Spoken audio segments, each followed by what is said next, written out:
At the 7th monument he said, "Oh, I'm definitely going away." "Don't, brother." They went on their way up the path, which was now very difficult. But the top was now close at hand. They arrived at the 8th monument, and very close to it was the flowery path. Oh, you can see that this one goes up as well, although not in a straight line. You don't know if it is the same one. I do, I recognise it. You are mistaken. No, I'm going. Don't. Think of father, of the dangers, of the treasure. They can all go to the dogs. What am I going to do with treasure if I will be as good as dead when I get up there? Which danger is greater than this path? And which hatred is stronger than our fathers who fooled us with this track to let us die? Goodbye. I will arrive before you, and alive. And he jumped on to the adjacent path and disappeared with a joyful exclamation behind the tree trunk shading it. His brother went his way sadly.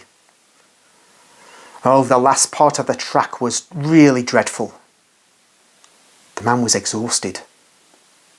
He felt worn out with fatigue and heat. At the 9th monument, he stopped panting, leaning against the carved stone and reading the engraved words mechanically.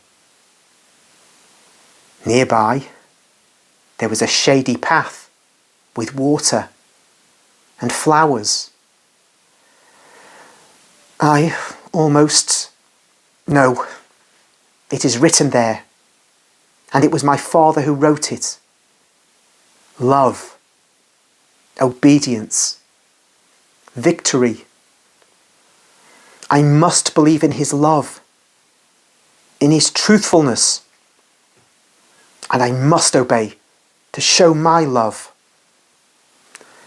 Let us go. May love support me. He is now at the 10th monument, exhausted, burnt by the sun. He walked stooping, as if he were under a yoke. It was the loving, holy yoke of faithfulness, which is love, obedience, strength, hope, justice, prudence, everything. Instead of leaning on the monument, he sat down in the narrow shade which it cast on the ground. He felt that he was dying. From the nearby path came the gurgle of streams and the smell of forests. Father, help me with your spirit in this temptation. Help me to be faithful until the end. From afar, the joyful voice of his brother shouted, "Come, I will wait for you. Eden is here. Come." And if I went? And shouting loud, "Does it really go to the top?" "Yes, come. There is a cool tunnel which takes one up. Come. I can already see the top beyond the tunnel in the rock." Shall I go? Shall I not? Who will help me? I will go. He pushes his hands on the ground to help himself get up, and while doing so, he noticed that the engraved words were not as clear as those on the first monument. At each monument, the words were less distinct, as if my father, being exhausted, had found it difficult to engrave them. And look, here also is the dark red mark, which has been visible as from the fifth monument. The only difference is that here it fills the hollow of each letter, and it has overflowed, furrowing the rocks as if it were dark tears, tears of blood.